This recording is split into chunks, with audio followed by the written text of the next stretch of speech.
একদিন ভীমসেন বিশাখযুব বনে মৃগয়ায় গেলে এক অজগর তাকে বেষ্টন করে ধরে। ভীম শত চেষ্টা করেও অজগরের বন্ধন থেকে মুক্ত হতে পারলেন না। অবশেষে ধীরে ধীরে তিনি দুর্বল হয়ে পড়লেন।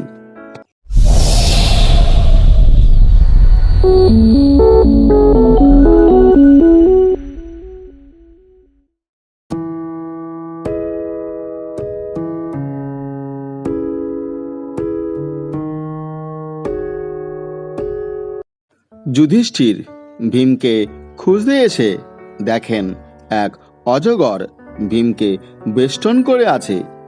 যুধিষ্ঠিরকে দেখে অজগর প্রশ্ন করলেন, ব্রাহ্মণ কে এবং জ্ঞাতব্য কি? তখন যুধিষ্ঠির উত্তর দিলেন, সত্য, দান, ক্ষমা, সুচরিত্র, অহিংসা, তপস্যা ও দয়া যার আছে তিনিই ব্রাহ্মণ, এবং সুখ দুঃখহীন পরব্রহ্মই হল জ্ঞাতব্য।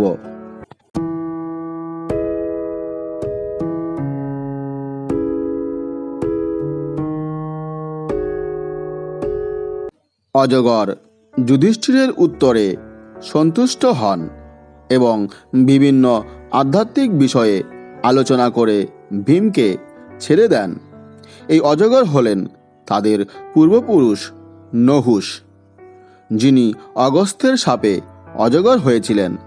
যুধিষ্ঠিরের স্পর্শে অজগররূপী নহুষ শাপমুক্ত হয়ে পুনরায় স্বর্গে চলে যান।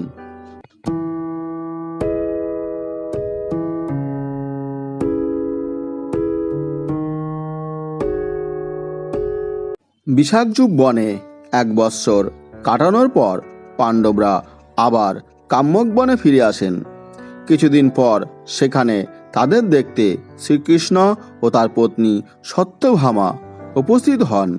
এছাড়া মার্কণ্ডেয় মুনি এসে তাদের নানা ধর্মীয় উপাখ্যান শোনান। মার্কণ্ডেয় চলে গেলে পাণ্ডবরা পুনরায় দৈত্যবনে গিয়ে বসবাস করতে লাগলেন।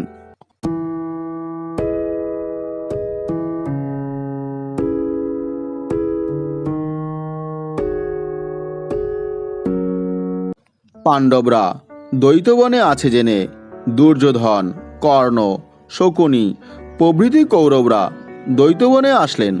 তাদের উদ্দেশ্য ছিল পাণ্ডবদের দুরবস্থা দেখে তাদের নিয়ে উপহাস করা, কিন্তু তাদের সেই আশা পূর্ণ হলো না। সেখানে গন্ধর্বরাজ চিত্রসেন কৌরবদের আক্রমণ করলেন এবং তাদের পরাজিত করলেন।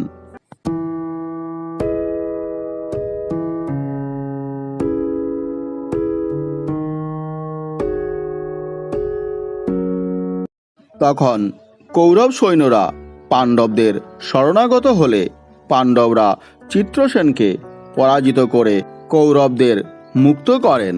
ফলে তারা লজ্জিত হয়ে পুনরায় হস্তিনাপুরে ফিরে যান।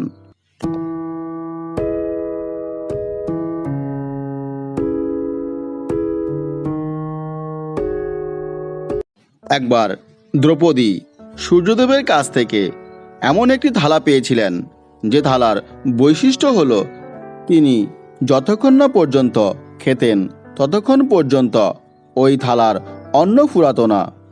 কাম্যক বনে থাকাকালীন একদিন দুর্বাসা মুনি তার 10,000 শিষ্য নিয়ে পাণ্ডবদের অতিথি হয়েছিলেন।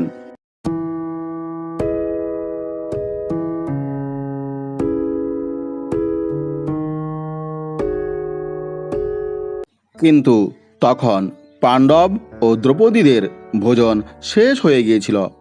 দুর্বাসা মুনি স্নান করতে যাওয়ার পর দ্রৌপদী কৃষ্ণকে মনে মনে স্মরণ করতে লাগলেন। কৃষ্ণের কৃপায় দুর্বাসা মুনি ও তার 10,000 শিষ্যদের মনে হলো যেন তারা আকণ্ঠ পর্যন্ত ভোজন করেছেন।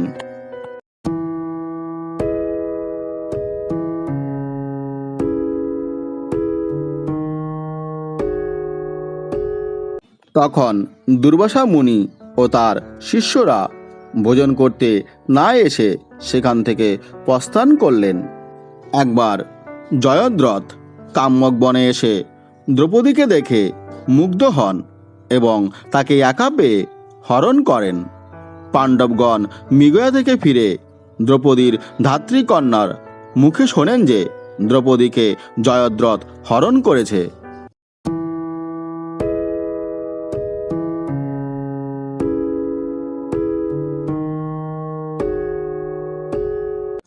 তখন পাণ্ডবগণ জয়দ্রথকে খুঁজে বের করে তাকে পরাজিত করেন এবং দ্রৌপদীকে মুক্ত করেন।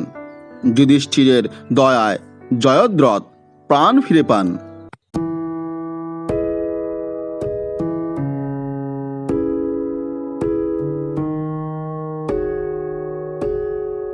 হ্যালো ফ্রেন্ডস, ভিডিওটি কেমন লেগেছে? যদি ভালো লেগে থাকে তাহলে অবশ্যই লাইক, শেয়ার এবং কমেন্ট করবেন। আর হ্যাঁ বন্ধুরা, চ্যানেলটি অবশ্যই সাবস্ক্রাইব করবেন যাতে নতুন কোনো ভিডিও আপলোড হলে সঙ্গে সঙ্গে আপনাদের কাছে তার নোটিফিকেশন পৌঁছে যায়। ভালো থাকবেন বন্ধুরা, দেখা হবে পরবর্তী ভিডিওতে। আজকের মতো এ পর্যন্তই।